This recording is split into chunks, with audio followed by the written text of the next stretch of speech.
하느님이 내게 당신의 음성을 주셔서 나를 집으로 불러들이시거늘 내가 왜 본래 속하지 않은 곳에 한순간이라도 더 머물기로 선택하겠는가? 182과 나는 잠시 고요해져서 집에 가겠다. 1. 하느님이 내게 당신의 음성을 주셔서 나를 집으로 불러들이시거늘 내가 왜 본래 속하지 않은 곳에 한순간이라도 더 머물기로 선택하겠는가? 나는 몸이 아니다. 나는 자유롭다. 나는 여전히 하느님이 창조하신 그대로이기 때문이다. 나는 내가 몸인지 영인지에 대해 혼동하는 것이 아니라 의도적으로 진실과 반대로 지어낸 생각을 선택하여 그것에 따라 지각하고 경험하고 있는 것입니다. 완벽한 사랑의 생각인 영이 나의 진정한 정체라는 것은 내가 창조되었을 때부터 지금까지 그리고 앞으로도 영원히 바뀔 수 없는 사실이고 진실이며 불변하는 것입니다. 우리는 몸이 아니라 완벽한 사랑의 생각인 영입니다. 그럼에도 불구하고 영은 인식하지 못하고 몸과 몸을 지어낸 생각만을 지각하고 있는 것은 하나님이 창조해 주셔서 타고난 유일한 우리 자신인 영 곧 완벽한 사랑의 생각 대신 존재하지 않는 작고 미친 생각의 불가능성에 가치를 두었기 때문이며 우리는 그것을 우리 마음 안에서 실제화시키며 자신의 창조물로서 의미 있게 여기고 있기 때문입니다.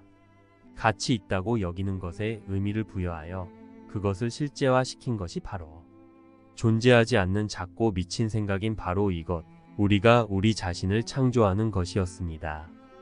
우리는 가치 있게 여기는 것을 존재한다고 믿을 수 있고 그 마음 안에서 실제화시킬 수 있습니다.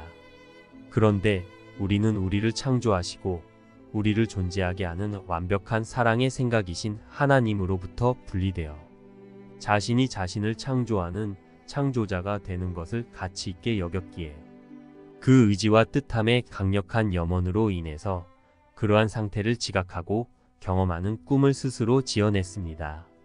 그러므로 나는 의도적으로 나의 창조주로부터 분리되어 내가 나의 창조자가 되고자 결정하고 선택한 것입니다. 그렇기에 나를 몸으로 지각할지 영으로 인식할지는 내가 가치를 둔 선택으로 인해서 나 자신에 의해 결정되는 것입니다. 따라서 내가 몸으로 나를 지각하고 경험하는 것은 그것이 사실이어서가 아니라 내가 지어낸 그것을 선택한 것입니다. 내가 그렇게 창조되어서 나를 몸이라고 믿고 있고 몸을 지어낸 생각으로 사고하고 있는 것이 아니라 내가 그렇게 하기로 선택한 것이라는 것입니다. 하나님이 창조된 그대로의 영인 나보다 내가 이것을 더 가치 있게 여겨서 선택해서 나 자신이 믿고 있는 것입니다. 이것은 의도적으로 나의 창조자를 바꾸겠다는 선택입니다. 즉 하나님으로 인해서 창조된 내가 스스로 나 자신의 창조자가 되겠다는 의지에 대한 선택이라는 것입니다. 나는 그것을 가치 있게 여겨서 그것을 믿기로 선택한 것입니다. 내가 몸인지 영인지는 단지 자신이 홀로 창조자가 되기 위해서 창조자와 분리되려는지 창조된 자로서 창조자와 하나로 창조자로 존재할지에 대한 가치 선택입니다. 지금 나의 분리 상태는 내가 스스로 나 자신의 창조자가 되기 위해 창조자로부터의 분리에 가치를 두어 내가 창조자가 되기를 의도한 상태이며 다시 선택한다는 것은 창조된 그대로의 나로 돌아가는 것, 즉 창조자와의 하나임에 가치를 두어 완벽한 창조자와 하나로서 나 또한 완벽한 창조자로서 존재하기를 열망할 것인지에 대한 가치인식의 문제입니다. 평화는 영혼이 물려받은 자연스러운 유산이다. 모든 이가 자신의 유산을 받아들이기를 거부할 자유가 있지만 그 유산이 무엇인지 정할 자유는 없다. 모든 이가 반드시 결정해야 하는 문제는 원저자에 대한 근본적인 질문이다. 모든 두려움은 궁극적으로, 때로는 아주 우회적인 방법으로 원저자에 대한 부정에서 나온다. 그로 인한 공격은 결코 하느님을 향하지 않으며 오로지 하느님을 부정하는 자들에게만 향한다. 하느님이 원저자이심을 부정하는 것은 스스로 평화로울 수 있는 근거를 자신에게 부정하는 것이며 따라서 그들은 자신을 조각 나 있다고 보게 된다. 이런 이상한 지각이 바로 권위 문제다. 무언가를 의도적으로 내던져 버린 사람에게 그것의 가치를 어떻게 가르쳐 줄 수 있겠는가? 그는 그것을 가치 있게 여기지 않기에 내던져 버렸을 것이다. 너는 단지 그에게 그것이 없을 때 얼마나 비참한지 보여주고는 그것을 아주 천천히 가져다 주는 수밖에 없다. 그러면 그는 그것에 가까이 다가감에 따라 자신의 비참함이 어떻게 약해지는지 배울 수 있게 된다. 이것은 그가 자신의 비참한 상태와 자신이 내던져 버린 것의 부재를 관련짓고 비참함의 반대와 그것의 존재를 관련짓도록 조건화한다. 그는 그것의 가치에 대해 마음을 바꿈에 따라 차츰 그것을 갖고 싶어 하게 된다. 나는 지금 너희가 비참함과 애고를 기쁨과 영을 관련짓도록 조건화하고 있다. 이제껏 너희는 자신을 그 반대로 조건화해 왔다. 그러나 오랜 습관이 깨질 때마다 훨씬 더 큰 보상이 거듭 제공된다면 그런 보상은 어떤 조건화도 뚫고 나아갈 것이다. 너희에게는 여전히 선택할 자유가 있지만 하느님의 보상이 눈앞에 있는데 정말로 애고의 보상을 원할 수 있겠는가? 전혀 불가능한 일이기는 하지만 내가 실제의 저자이기를 바란다면 너는 반드시 내가 내린 가치 판단을 고수하겠다고 고집할 것이다. 너는 또한 내가 내린 가치 판단이 언젠가 너에게 불리하게 사용될 것이라고 믿고서 판단이라는 용어를 상당히 두려워하면서 사용할 것이다. 판단이 너에게 얼마나 불리하게 사용되든 그것은 단지 내가 자신의 권위를 방어하기 위한 무기로 내가 내린 가치 판단이 효과적이라고 믿기 때문이다. 권위에 관한 논란은 실제로 원저자에 관한 문제다. 어떤 개인에게 권위에 문제가 있을 때 그것은 항상 그가 자기 자신의 저자라고 믿고는 자신의 망상을 다른 사람들에게 투사한 후 그것을 사람들이 그의 원저자로서의 권리를 빼앗으려고 그와 싸우는 상황으로 지각하기 때문이다. 이것은 자신이 하느님의 권능을 찬탈했다고 믿는 자라면 누구나 범하는 근본적인 잘못이다. 그들 자신은 이런 믿음 때문에 아주 두려워하지만 하느님은 전혀 영향받지 않으신다. 하지만 하느님은 그 믿음을 무효화하기를 간절히 바라신다. 그것은 당신의 자녀들을 처벌하기 위해서가 아니라 단지 그 믿음이 그들을 불행하게 만든다는 것을 아시기 때문이다. 영혼들에게는 그들의 진정한 원저자가 주어졌지만 사람이 자신을 자신의 저자와 분리하기로 선택했을 때 그는 차라리 저자 미상인 상태가 되기를 원했다. 권위자가 되려 한 자신의 잘못된 선택에 의해서 자신을 스스로 자신의 창조자로부터 분리해내고 두려움과 죄의식과 고통을 지각하고 경험한 그 이후로 권위라는 말은 사람이 가장 두려워하는 상징의 하나가 되었다.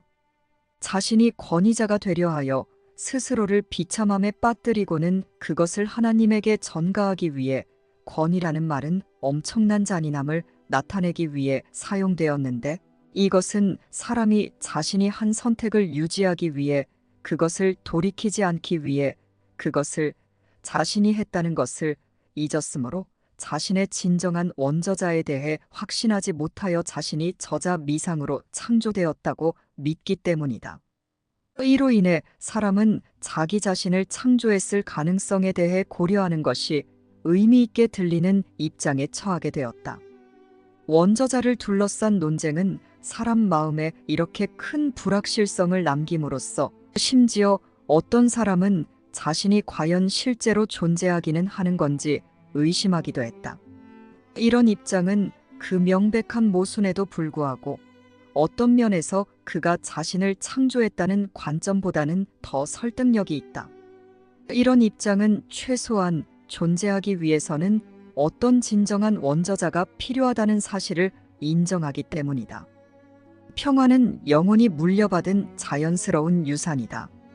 모든 이가 자신의 유산을 받아들이기를 거부할 자유가 있지만 그 유산이 무엇인지 정할 자유는 없다.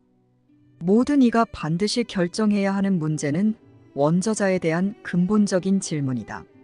모든 두려움은 궁극적으로, 때로는 아주 우회적인 방법으로 원저자에 대한 부정에서 나온다. 그로 인한 공격은 결코 하느님을 향하지 않으며 오로지 하느님을 부정하는 자들에게만 향한다. 하느님이 원저자이심을 부정하는 것은 스스로 평화로울 수 있는 근거를 자신에게 부정하는 것이며, 따라서 그들은 자신을 조각나 있다고 보게 된다. 이런 이상한 지각이 바로 권위 문제다. 자신이 어떤 식으로든 갇혀 있다고 느끼지 않는 자는 아무도 없다. 만약 이것이 그의 자유로운 뜻의 결과라면 그는 분명 자신의 뜻이 자유롭지 않은 것처럼 여기는 것이다.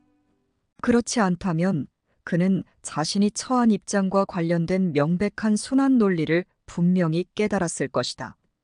자유로운 뜻은 분명 자유로 이끌 것이다.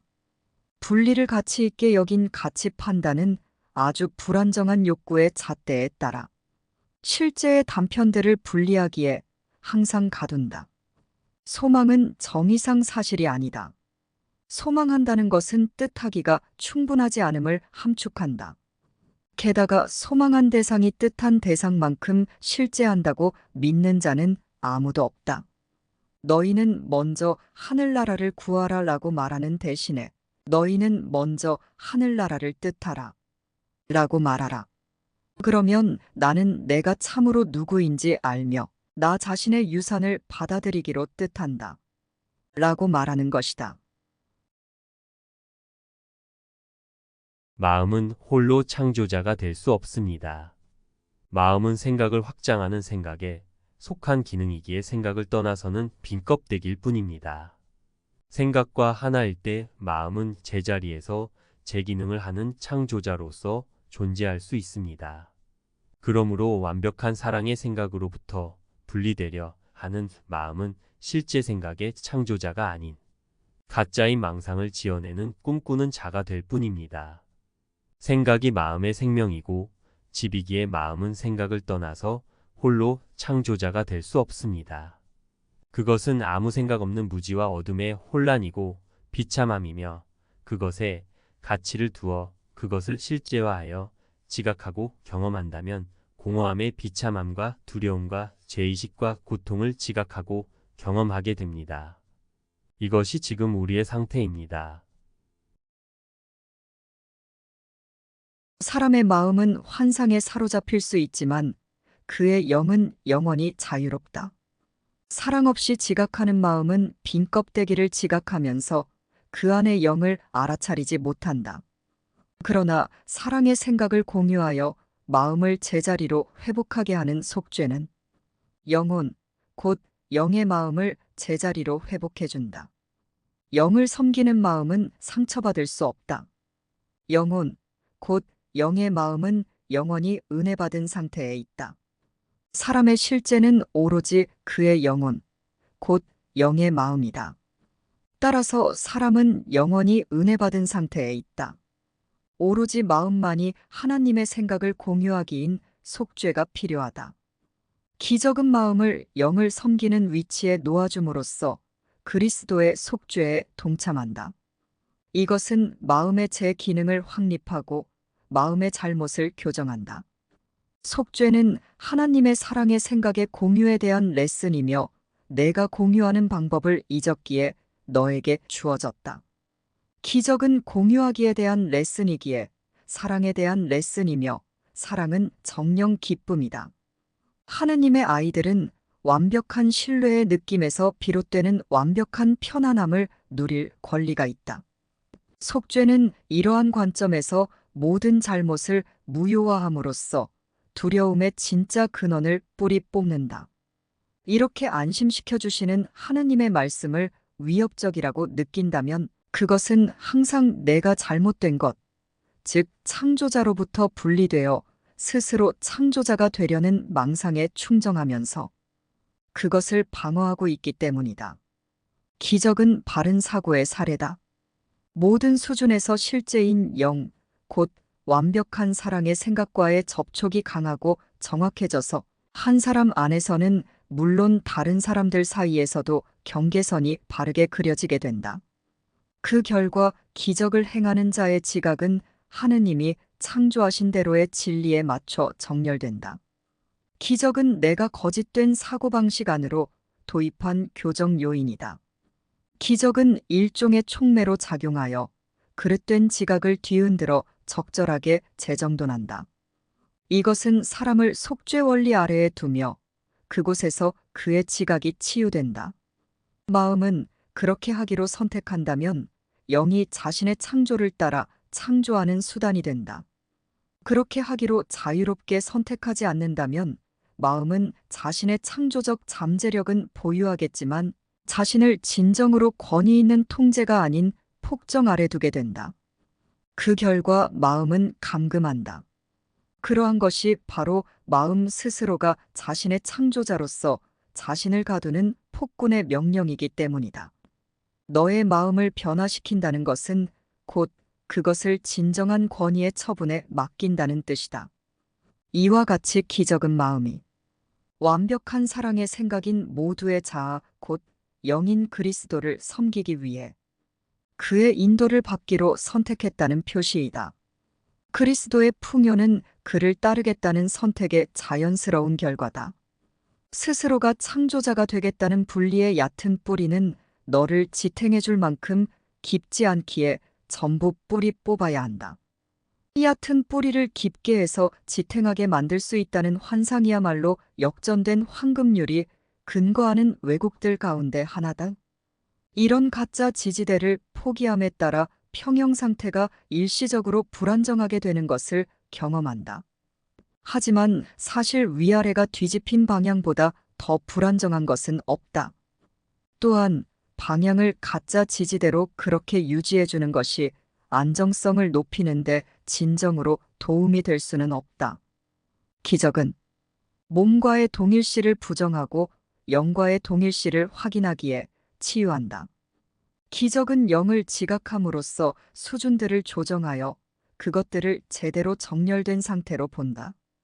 이것은 영을 중심에 놓아주며 그곳에서 영혼 곧 영의 마음들은 직접적으로 소통할 수 있다. 기적은 신의 모든 창조물의 구원을 위해 영을 섬기는 마음들이 그리스도와 결합하는 방법이다. 영을 섬기는 마음은 평화롭고 기쁨으로 충만하다. 마음의 힘은 영으로부터 오며 마음은 여기서 그의 기능을 행복하게 이행한다. 그렇지만 마음은 또한 자신이 영과 떨어졌다고도 볼 수 있으며 그가 자신과 혼동하는 몸 안에 있다고 지각할 수도 있다. 그러면 마음은 기능이 없어 평화를 얻지 못하고 마음의 생각들에게 행복은 낯선 것이 된다. 그러나 영과 떨어진 마음은 생각할 수 없다. 그 마음은 자신의 힘의 근원을 부정하였으며 자신을 무력하고 제한되었으며 약하다고 본다. 이제 그 마음은 자신의 기능과 분리되었기에 자신이 혼자이고 분리되었으며 자신을 반대하여 집결한 군대로부터 공격을 받고 있고 몸의 연약한 지원 속에 숨어 있다고 생각한다. 이제 그 마음은 같지 않은 것을 같은 것과 양립시켜야 하는데 이것이 그 마음이 자신이 존재하는 이유라고 생각하기 때문이다. 이것에 더는의 시간을 낭비하지 말라. 누가 꿈이 제공하는 무의미한 갈등을 해결할 수 있겠는가? 그 해결이 진리 안에서 무슨 의미가 있겠는가? 그것이 어떤 목적에 봉사할 수 있겠는가? 그것은 무엇을 위한 것인가? 구원은 환상을 실제로 만들 수 없으며 존재하지 않는 문제를 해결할 수도 없다. 어쩌면 그대는 구원이 그럴 수 있기를 바랄지도 모른다.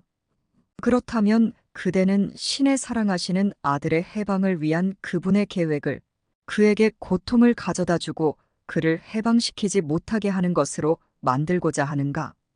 그대의 자아인 영, 곧 완벽한 사랑의 생각은 자신의 생각들을 간직하며 그 생각들은 그대의 마음과 신의 마음 안에 남아있다. 성령은 그대의 마음 안에서 구원을 간직하며 그대의 마음에게 평화에 이르는 길을 제공한다. 구원은 그대가 신과 공유하는 생각이다. 신의 음성이 그대를 위해 구원을 받아들였으며 그대의 이름으로 그것이 이루어졌다고 응답했기 때문이다. 그러므로 구원은 그대의 자아인 완벽한 사랑의 생각의 영이 그대를 위해 귀중히 간직하고 소중히 여기는 생각들 사이에 들어있다. 그대는 아직 그대 자신을 에고로부터 해방하기 위해 에고의 요구들을 거스르기에는 충분히 깨어있지 않다. 그럴 필요가 없다. 그대가 적극적으로 그대의 마음을 다른 데로 돌리는 것을 거부한다면 완벽한 사랑의 생각이신 신과 그분의 창조물들인 사랑의 생각들과 관계하는 습관이 쉽게 만들어진다. 그것은 집중의 문제가 아니다. 그것은 그대를 포함해서 그 누구도 거기에 꾸준히 노력을 기울일 만한 가치가 없다고 보는 믿음의 문제이다. 그렇지만 이런 속임수에 맞서서 일관되게 내 편에 서라. 그리고 이런 초라한 믿음이 그대를 물러나게 하도록 허락하지 말라. 이것은 가치의 문제입니다. 우리의 창조자와 하나로서 완벽한 창조자로 존재할지, 우리의 창조자로부터 분리되어 아무것도 아닌 망상만을 지어내고 꾸며내어 자신을 속이는 빈 껍데기인 마음으로서 자신이 자신을 창조한 창조자라는 것에 가치를 둘지에 대한 가치인식과 가치선택의 문제입니다. 기적을 행하는 자는 자기 자신과 이웃의 헤아릴 수 없는 가치를 동시에 인식한다. 너는 내가 가치 있게 여기는 것이 존재한다고 믿는다.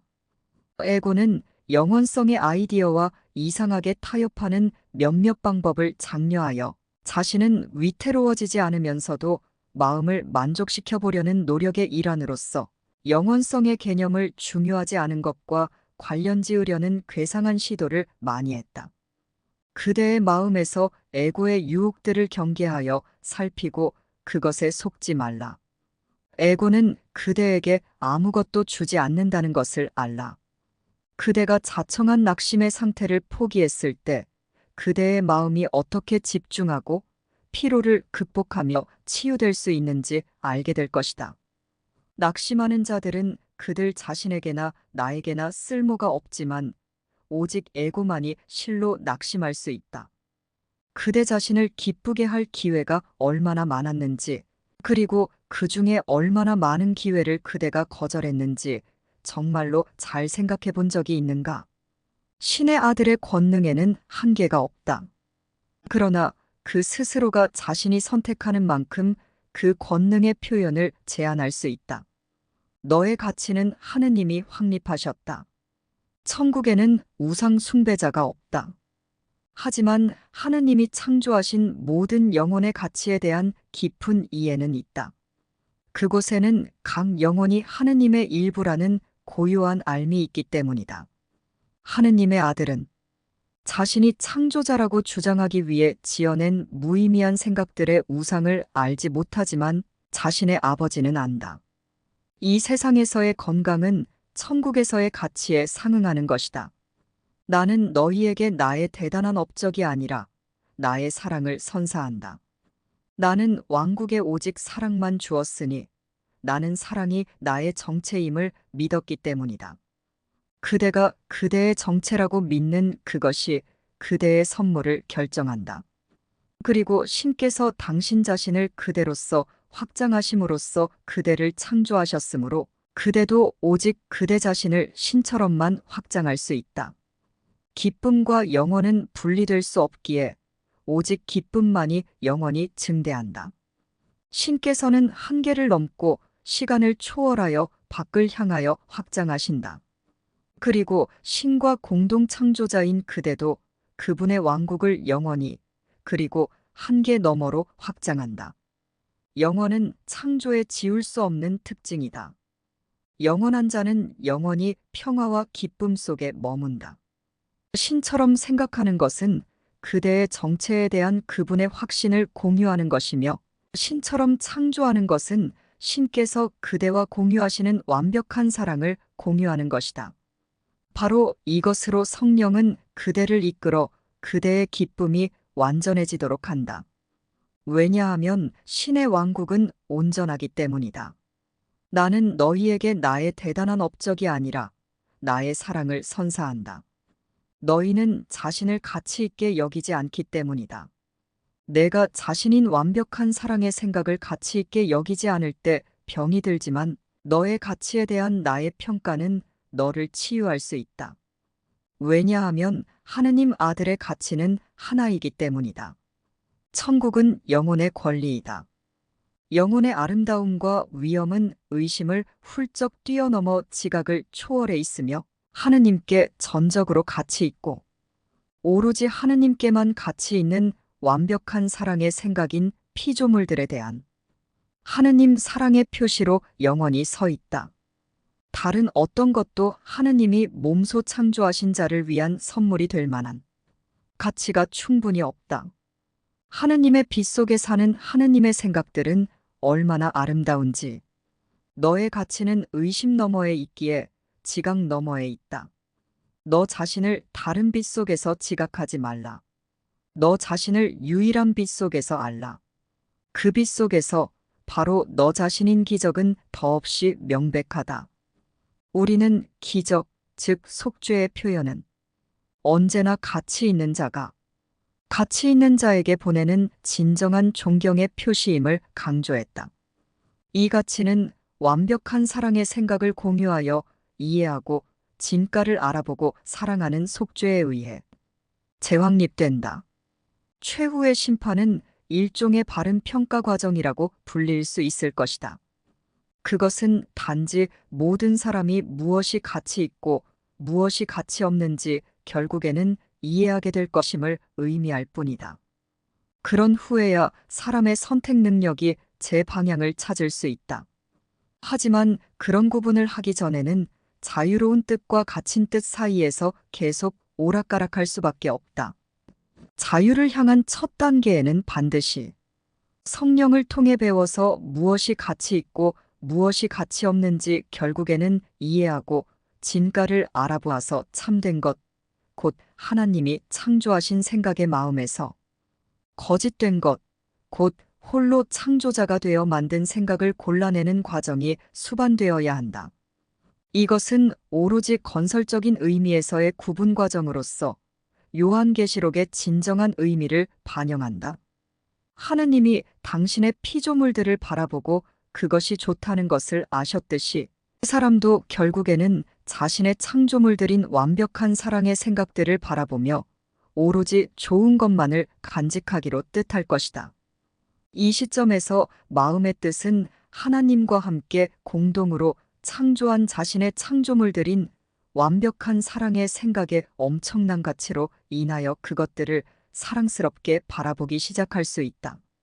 완벽한 사랑의 생각을 이해하고 진가를 알아보고 사랑하게 된 마음은 기어코 자신의 그릇된 창조물들과 의절할 것이며 그것들은 마음의 믿음 없이는 더 이상 존재하지 않을 것이다.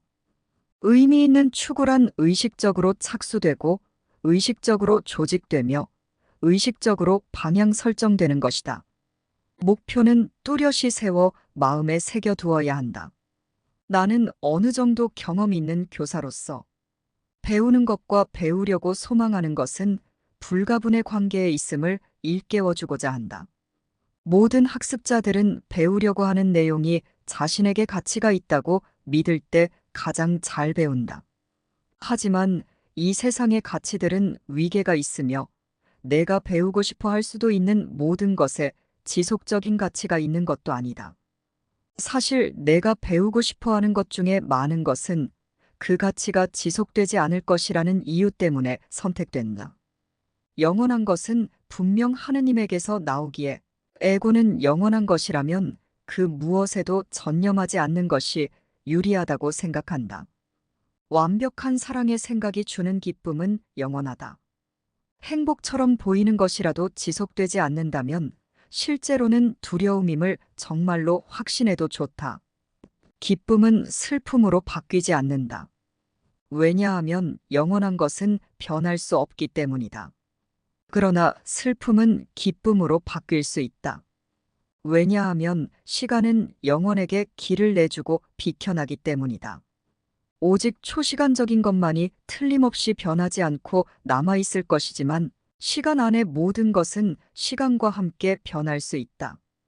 그렇지만 그 변화가 상상이 아니라 실제이려면 허상들은 다른 꿈들이 아니라 진리에게 길을 내줘야 한다. 그 다른 꿈들은 그저 똑같이 비실제일 뿐이며 따라서 그것은 전혀 다름이 아니다. 진리는 기쁨을 제공해 주므로 허상의 반대이다.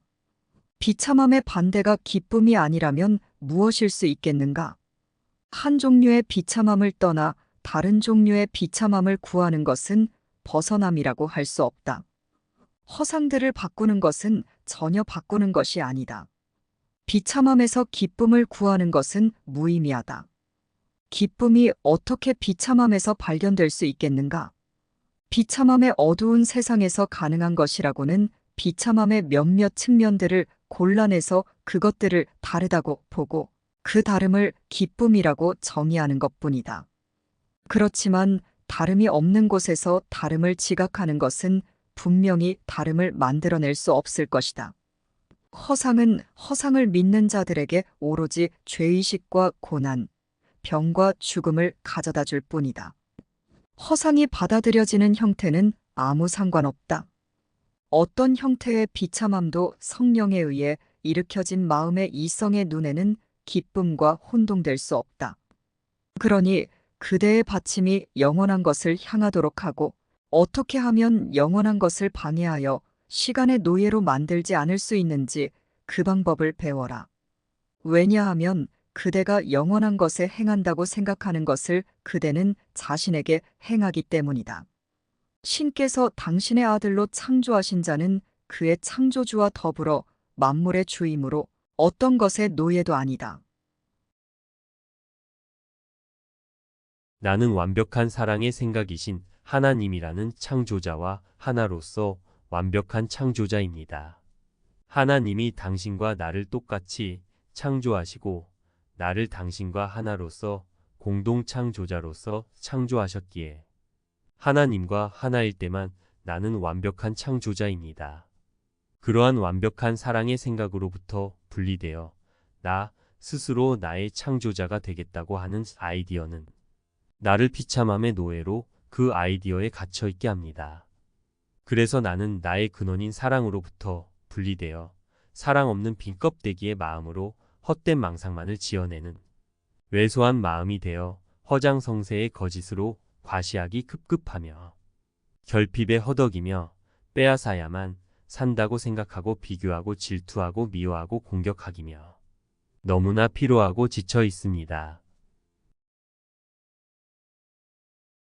그대는 어떤 몸을 노예로 만들 수는 있으나 아이디어는 자유로우며 자신이 창조자가 되는 미친 망상의 생각에 자신을 가두겠다는 그 아이디어를 생각한 마음의 의한 경우를 제외하고는 어떤 식으로도 감옥에 갇히거나 제한될 수 없다. 왜냐하면 아이디어는 그것을 생각한 마음이라는 그 생각의 근원과 결합된 채로 남아있으며 그 근원은 스스로 자신의 목적으로 선택하는 것에 따라 그 아이디어의 간수이거나 해방자이기 때문이다. 나는 내가 지어낸 생각과 그 생각이 지어낸 몸에 갇혀서는 행복할 수 없습니다. 나는 하나님이 창조하신 완전하고 동일하고 영원한 사랑의 생각이기에 나를 창조하신 하나님과 하나로서 사랑의 생각을 무한히 확장하여 창조하는 공동 창조자로서 완벽하게 행복하고 평화롭고 무한히 기쁜 존재이기 때문입니다. 그러므로 이제 나는 가치인식과 가치 선택을 다시 해야 합니다.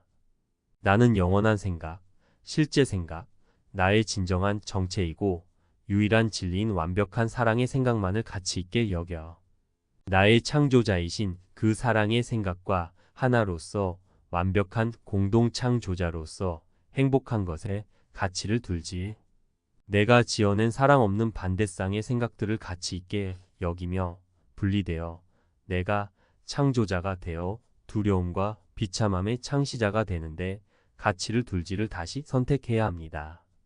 선택은 아주 쉽습니다. 선택은 무엇이 가치 있는가에 대한 결정이기 때문입니다. 늘 그렇듯이 너의 선택은 내가 무엇을 가치 있게 여기는지에 의해 결정된다. 오직 영원한 것에만 가치를 두어야 합니다. 영원한 사랑의 생각에 영원한 행복과 평화와 기쁨이 있고 영원한 것만이 진정 행복이고 평화이고 기쁨이기 때문입니다. 그대가 오직 영원한 것만 받아들이겠다는 용의를 표명하는 순간 그대를 위해 그대가 그대를 만들어내는 창조자로서 그대에 대한 개념이 잘못 만들어지기 전으로 되돌려질 것이다. 신께 단 하나의 아들만 있다면 오직 한 분의 신만 계실 뿐이다. 실제는 나누어져 있지 않으므로 그대는 신과 실제를 공유한다. 영원한 것에 대한 믿음은 언제나 정당한 근거가 있다. 왜냐하면 영원한 것은 영원히 친절하고 그 인내에 있어서 무한하며 온전히 사랑하기 때문이다. 그것은 그대를 온전히 받아들일 것이며 그대에게 평화를 줄 것이다. 그렇지만 그것은 오직 그대 안에서 이미 평화로이 있는 것, 그 자체와 마찬가지로 불멸인 것과만 연합할 수 있다. 평화는 완벽한 사랑의 생각인 너희로부터 오직 영원한 것으로만 확장하며 또한 너희 안에 있는 영원한 것으로부터 뻗어나간다. 진리와 환상 사이의 선택에는 갈등이 전혀 없다. 이런 측면에서 본다면 아무도 망설이지 않을 것이다. 하지만 선택이 환상들 사이에 있는 듯이 보이면 바로 그 순간에 갈등이 들어온다. 왜냐하면 그런 선택은 중요하지 않기 때문이다. 그런 선택에서 하나의 대안은 다른 대안만큼이나 위험하며 그 결정은 절망적일 수밖에 없다. 영원을 기억하고 싶다면 오로지 영원한 것만 보는 법을 배워야 한다. 자신이 일시적인 것들에 사로잡히도록 허락한다면 너는 정령 시간 안에서 살고 있는 것이다. 늘 그렇듯이 너의 선택은 내가 무엇을 가치 있게 여기는지에 의해 결정된다. 시간과 영혼은 서로를 부정하기에 둘 다 실제일 수는 없다. 오로지 초시간적인 것 곧 영원한 것만을 실제인 것으로 받아들인다면 너는 영혼을 이해하고 내 것으로 만들기 시작할 것이다. 너는 내가 가치 있게 여기는 것이 존재한다고 믿는다.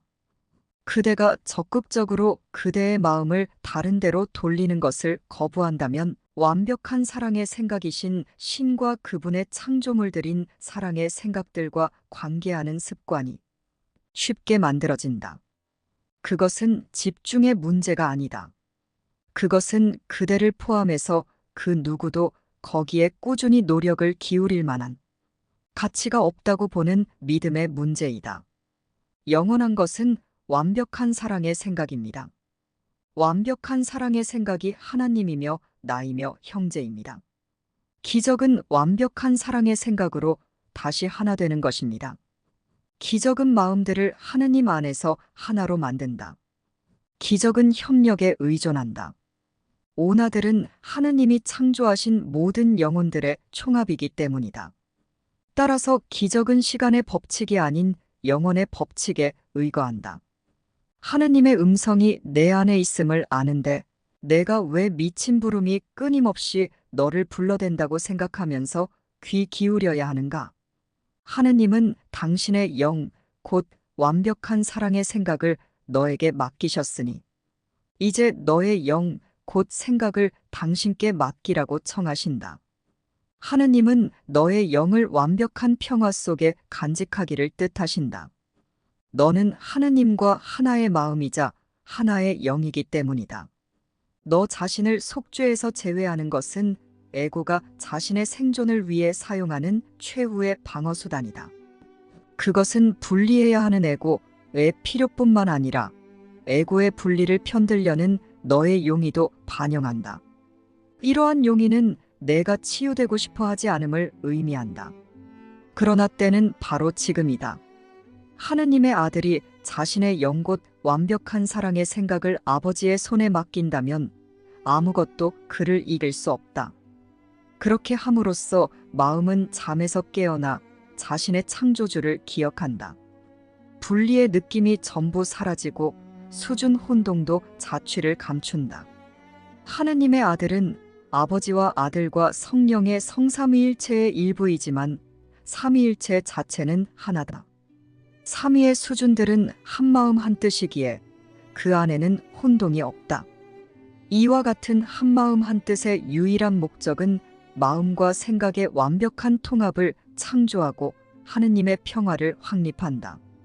하지만 참으로 분리된 다른 생각을 원하지 않는 순결한 자들만이 이러한 비전을 지각할 수 있다. 순결한 자들은 마음 깊은 곳이 순수하기에 참된 지각에 맞서 자신을 방어하는 대신에 참된 지각을 방어한다. 그들은 하나님의 생각을 마음에 공유하는 진리의 공유인 속죄의 레슨을 이해하기에 진리를 공격하려는 뜻이 없으며 따라서 참되게 본다. 바로 이것이 그리스도가 나타날 때 혹은 지각될 때 우리는 그와 같을 것이니 우리는 그를 있는 그대로 볼 것이기 때문이다. 라는 성서 구절의 의미이다. 나는 너에게 스스로 구원 계획을 짜라고 요청한 것이 아니다. 전에 말했듯이 치료법은 내가 만드는 것이 아니기 때문이다. 하느님은 내가 만든 것 중에 당신의 거룩한 뜻과 일치하지 않는 모든 것에 대한 완벽한 교정법을 직접 주셨다. 나는 너에게 하느님의 계획을 숨김없이 전부 밝혔으며 그 계획에서 내가 맡은 부분과 내가 그것을 완수하는 것의 시급성에 대해서도 말해주었다. 미룰 시간은 있지만 그럴 필요는 없다. 기적이란 자신이 구원을 이해하지 못함을 인식하고 성령의 구원 계획을 따르겠다는 용의의 표시일 뿐이다. 실제가 밝아오면 환상은 사라진다. 재림은 실제를 인지함이다. 하나님의 완벽한 사랑의 생각인 영은 잠들지 않았다.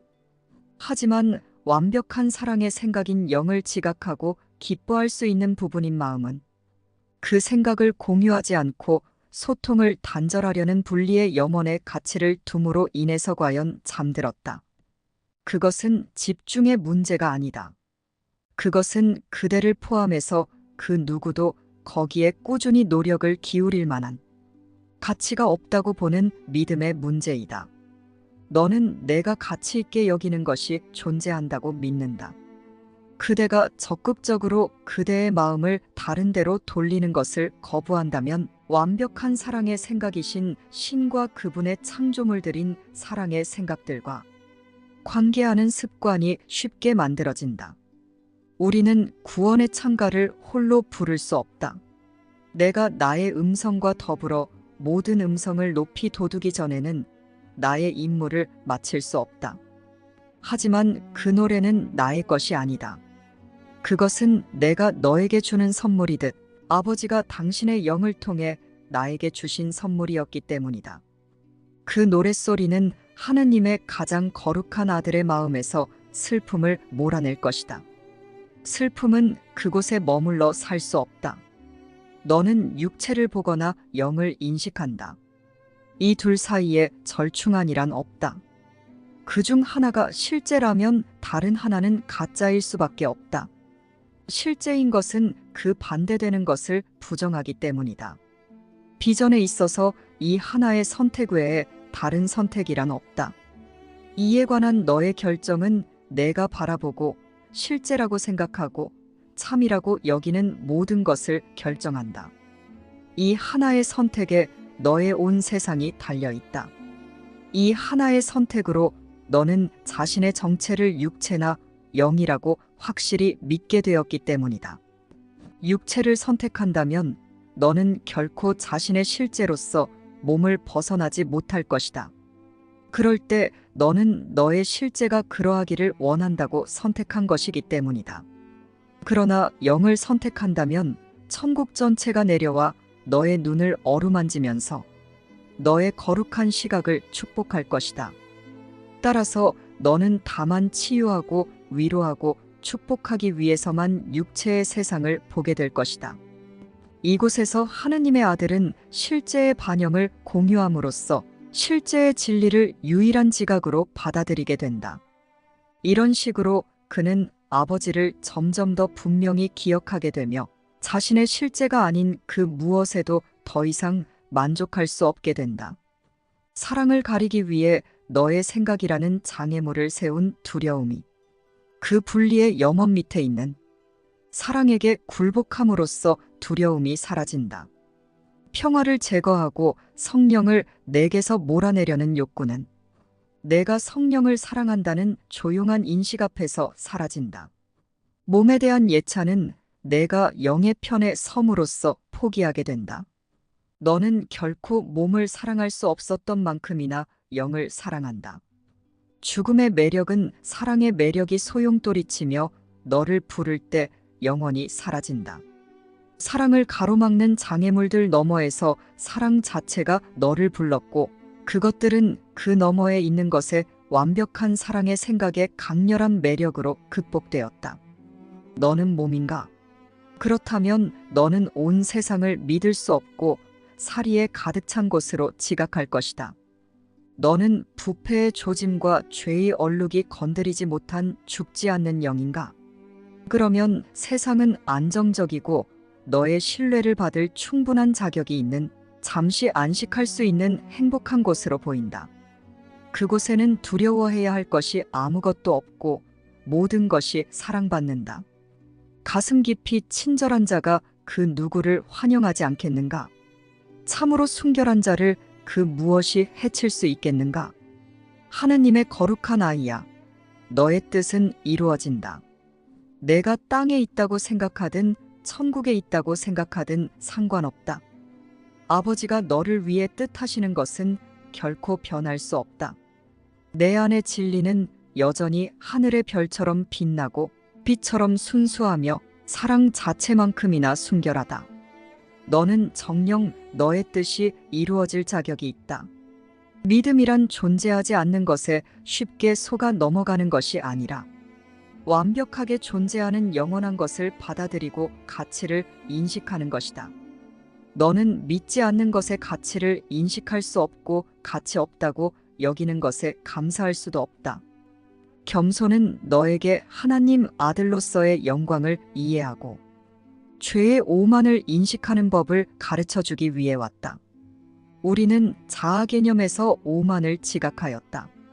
신 앞에서 겸허하고 그분 안에서 위대하여라. 신께서는 당신께서 머무시는 집 주인이 완벽한 자유 속에 머물러 살기를 바라신다. 결정권은 우리에게 있다. 우리는 하나님이 아시는 우리의 정체를 받아들여 겸손하게 하나님의 아들을 인식한다. 하나님의 아들을 인식한다는 것은 모든 자아 개념이 거짓임을 인식하고 내려놓는다는 의미이기도 하다. 그리하여 하나님 아들의 광위와 그의 온유, 그의 완벽한 죄 없음, 아버지의 사랑, 천국의 권리와 지옥에서의 해방을 즐거이 우리의 것으로 겸허히 받아들인다. 너는 이곳이 아닌 영원 속에 머물러 산다. 너는 집에 안전하게 있으면서 단지 꿈속에서만 여행하고 있을 뿐이다. 내가 너를 기억하는 법을 가르쳐준 완벽한 사랑의 생각인 너의 모든 부분들에게 감사하라. 이와 같이 하느님의 아들은 완벽한 사랑의 생각인 자신의 순수함에 대해 아버지께 감사드린다. 나는 하나님이 당신의 완벽한 사랑의 생각으로 창조하신 완벽한 사랑의 생각인 영입니까? 아니면 내가 창조자가 되기 위해 하나님으로부터 분리되어 사랑 없는 생각으로 지어낸 몸입니까? 이것은 단지 무엇이 가치 있는 생각인지에 대한 나의 이해와 증가를 알아보기와 사랑하기의 선택에 대한 것입니다. 나는 몸이 아닙니다. 나는 자유롭습니다. 나는 여전히 하나님이 창조하신 그대로이기 때문입니다. 나는 잠시 고요해져서 집에 가겠습니다. 하나님이 내게 당신의 음성을 주셔서 나를 집으로 불러들이시거늘 내가 왜 본래 속하지 않은 곳에 한순간이라도 더 머물기로 선택하겠습니까?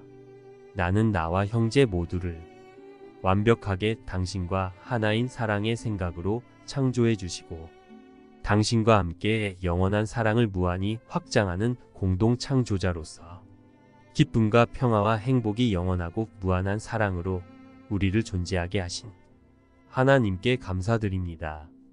나는 여전히 하느님이 창조하신 그대로이기 때문입니다. 쉽고 행복한 기적 수업 더 기프트